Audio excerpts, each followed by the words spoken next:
In this recording, I wanted to talk about spirituality again. I've gone over every single possible theory to explain gang stalking away, and you guys already kind of know what my attitude is towards all the different theories because I try to sort of give you guys a little bit of insight into how I feel about each theory after I make the theory. So obviously, the two best theories are the government conspiracy theory and the spirituality theory. And depending on the type of person you are and what your belief system is, you're going to choose one or the other, most likely. I mean, all the other theories are possible, but I think those are the two top ones. But my favorite theory is the spiritual theory, and I'm going to talk about it again because obviously I have a spiritual vlog, so obviously me talking about spiritual theories is something you should expect. So first I wanted to talk about the possibility that whoever is responsible, like whoever's the head of the gang stalking, like whoever's in head of this gang stalking shit, like we don't know like what the gang stalking is about, but whoever's coordinated it, like whoever's at the top of the the gang stalking shit is the actual antichrist. I also want to talk about what a lot of the intellectual people of the world, what they say about God, and because a lot of these people dismiss the existence of God. So I wanted to kind of talk about what they're saying and then tell you how I see it. And I'm going to do this the most objective, fair way I could possibly do it. Like, I'm going to kind of come at it from both angles. So, like, if you believed in God, this operation becomes simple. Like, people who have read, like, the Bible or whatever, we would automatically identify what's happening right now. And it wouldn't be, out there. Like, we would know what was happening because it's already been discussed in the Bible. But for everybody else, it could be any number of different things. So first, let me just start by saying that the intellectual community has gone through a lot of trouble to sort of write God off. And what they generally will say is that God is either not what he claims to be, all good, or he simply doesn't exist. And they go and they point fingers at like different examples of shit. Like they'll say, people have bad days and bad shit happens to people and all that shit. So they use that as sort of an example as to why God doesn't exist. And I've heard them do it time and time again. So I kind of wanted to talk about that. Okay, so the Bible in a way addresses this, but it addresses this topic in a way that's very simple for people to understand. Like the very first chapter in the Bible was actually supposed to educate people in a very basic way as to what happened and why things are the way they are. It does it in a way that we can understand, that's simple, because we're just humans. Now, I wanted to first say that the people, like the intellectual people, like the people who go to these fancy universities and shit, and they think they're like super fucking educated, these will be the people who are usually one or two dimensional thinkers, like they don't think four dimensionally.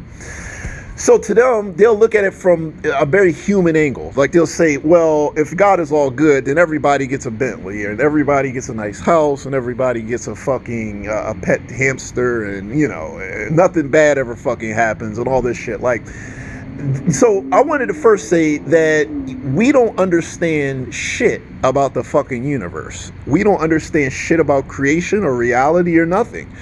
So we don't have not even a fraction of the information we would need to have in order to reach any type of conclusion about fucking anything on that fucking level. As human beings, we're incredibly limited. So without knowing everything, how the fuck can you reach any conclusion is the point. I mean, so the point is that there's a reason for everything, and we're not smart enough or we're not educated enough to make any kind of fucking judgment about shit. Who the fuck are we to question a God? He's God. He created the whole fucking universe. We don't know shit about fucking the universe. We don't know shit. Like, so the intellectual people don't know shit. So who the fuck are they to make a conclusion about what God should do? They don't understand anything. They don't understand spirituality. They don't understand fucking reality itself, different dimensions. They don't know shit. So they're in no position to question fucking anything. There's a reason for everything. So, second is that God sort of gave us an idea about why things are the way they are, and that was in Genesis. So, according to Genesis, everything was perfect, like the way everybody, all the intellectuals said they were supposed to be when they were talking about a loving God. They were like, well, if God was a loving God and he was all good, then everything would be perfect and nobody would suffer and everybody would be happy. These people are ignoring the entire Genesis part of the fucking Bible. It was like that. It was like that. The whole point is that it was perfect and exactly what they said it was, and that's actually in the fucking Bible. So we don't understand how spirituality works, but according to the Bible, we had a choice.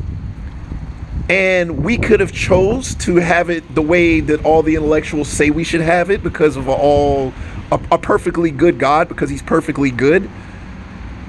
We had a choice. So the one thing that the Bible makes a point of mentioning is the fact that humans have a choice. That's what makes us special. We have choice. We could choose how we want things to go. So a lot of these people will be like, well, God is not all good because suffering, famine, blah, blah, blah, blah, blah. And they don't remember that at the very start, there was no suffering and famine, and there was no hunger, and there was no suffering at the very start. So according to the Bible, so the tree of knowledge was put in the Garden of Eden to sort of, that's like a metaphor for humans having a choice. So like God told the Adam and Eve that they would have a perfect existence as long as they obeyed God and they let God make all their decisions for them. Their existence is perfect. All they had to do was obey God. So he gave them that choice. He said, no suffering will come towards you because I'm going to be in control of everything. Now, the tree of knowledge was the tree of of good and evil. It taught people stuff so that they had the knowledge that angels had and knowledge that God has. Like they had the knowledge of good and evil, right and wrong, bad, all this stuff that this stuff is corrupting, or it had the potential of being corrupting. So if you have this knowledge, it would make it so that it would make it so that you can start self-governing. Like you're going to be to the point where you can self-govern, like you can make your own decisions, good or bad. So God gave people this choice. He said, well, if you obey me, then I will take care of you and you live a perfect existence where you're always happy and there's no suffering. And you never die. If you eat from the tree of knowledge, you will die. You will certainly die. So the serpent in the garden told them that basically he didn't lie to them. He didn't lie. Well, he lied to them because he said that you won't die. But he basically said that if you eat from the tree, you'll be like God, meaning that you will have control over your life. God no longer has control over your life. So God doesn't control your life anymore. Therefore, God can't make it so that bad things never happen, as if he was like in the very beginning, he made it so bad things never happen to any of us. So Adam and Eve being the first humans, they represent human nature. Like we would have made that same decision. We would have been like, we want to self-determined. So basically the point is to say that on a spiritual level, humanity chose to go down this path, and that's why our life is a living fucking hell, because God gave us the choice. He gave us a choice. We could choose to be free and self-govern, and all this bad shit can happen. All this bad shit can happen because of us, because of choices we made, or Adam and Eve made, and those choices, since we're their descendants. You see what I'm saying? So on a cosmic level, and it's far more complicated than that. I mean, God simplified it to the point where it's easy to understand, but it's far more complicated than that. It really is.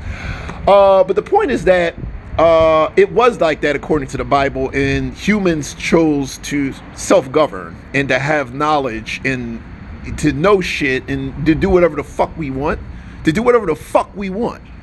So God was like, okay, if you make that choice, then bad shit can happen to you. So you got to remember that they had to till the field and everything went to shit after they made that choice. After they were exiled from Eden, hardship started to happen. And then they talk about Cain and all this bad shit that happened with him. And it all went to shit because then it was like, we can fuck up and make mistakes and bad shit, do bad shit. Cain slew his brother. All this bad shit was able to happen because we made that choice. All right. So the point is that these intellectuals like to say that shit, but the Bible already addressed it. Okay, so God didn't initially want us to disobey him, but because we disobeyed him and made that choice, bad shit can now happen to us, but it wasn't like that in the very fucking beginning. So that kind of answers his fucking question why a God being all good allows bad stuff to happen. Well, to answer his question, it wasn't God, it was us. We made the fucking choices that led us down that fucking path, and if Adam and Eve hadn't bucked, everything would have been exactly the way they said it was going to be. So hopefully that answers that. I also wanted to say that so going back to the other point I wanted to make, by the time the world comes to an end, there are going to be people who are going to choose to go down a certain path, like they're going to just be really horrible, fucked up people, and there's going to be a select people who are going to appreciate the fact that God having control over our lives is far better than us having full control over our lives. So that's going to be like how things are. That's kind of, I think, the point on some level of like what's happening and why the evil people are wiped out and we get like a new world and shit. But I mean, like I said, that's all speculation. Like, I'm not trying to speak for God or anything. I'm just saying, like, when you read the Bible, these things actually kind of make sense. So the people here, for all we know, this is, like I said, this is a fucking situation in which we're at the final stages of life, and we have an antichrist figure, and we might even have a false prophet who are controlling everything. So, like, if this antichrist figure, if he's controlling the gang stalkers, and the gang stalkers have control over the city, and there's cities like this all over the United States, and that we can infer that the gang stalkers are this not antichrist. Well, he could be the antichrist. This figure has control over the entire United States, and we don't see him, and nobody talks about him. The gang stalkers do evil, fucked up shit, but they never talk about this fucking guy. They never talk about the operation. And every single person out here is absolutely 100% completely loyal to this fucking figure. Like, nobody has ever bucked. Since I've been out here, nobody has ever bucked. Nobody has ever talked about the guy. Nobody has ever admitted that this is what's happening or the gang stalking is real. Like, I have never seen 100% loyalty to any person ever in the fucking history of the United States. When the fuck has anybody, no matter how powerful, no matter how like they are, had 100% cooperation from the entire fucking planet or the entire United States? The United States has never been loyal to any one person ever, except for this mysterious gang stalker figure. This motherfucker has 100% loyalty. Nobody bucks against this guy. Nobody talks badly about him. Nobody talks badly about the stalkers. Nobody goes against them. Nobody rats them out. Nobody does anything fucking like that. And that has never happened. No matter how popular you are, people always go against you. Like, even the most popular president, he had enemies. He had people who were, didn't want him to have power, and they talked badly about him and every fucking thing. They didn't do what he wanted. This one figure seems to have a loyalty that no other human has ever had, period. So, and he has it in what is supposed to be the freest country on the planet. So that's awfully fucking suspicious. That's why I'm like, well, so far nobody has bucked against this fucking gang stalking figure, the guy who's behind all the fucking stalking. Nobody except for me. And when you buck against him, they attack you. Like, all of a sudden, all these demons or these people who seem like they're demonically possessed, who have the ability to read minds and all this crazy shit, start fucking coming after you. Like, do you guys understand what the fuck I'm talking about? Think about what Steven was saying. They can read your fucking mind. Normal human can't do that shit. Not only can they do that shit, but you got to take all this other shit and put it in perspective. There is something seriously fucking wrong with this country right now. Something is going on, and that shit is major. So there are a lot of suspicious things. The way the gang stalkers have like this insight, like they pop up out of nowhere. They do all this creepy shit. And so you add that in with the fact that, like I said, whoever's in charge of the stalkers is some sort of mysterious figure that nobody's ever identified. And he has the loyalty of every person here. He is evil as shit. Evil as shit, like the most evil son of a bitch ever. and he's fucking attacking us for no reason. So, I mean, when you put all the facts together, what conclusion are you going to fucking reach is the whole point. So, yeah.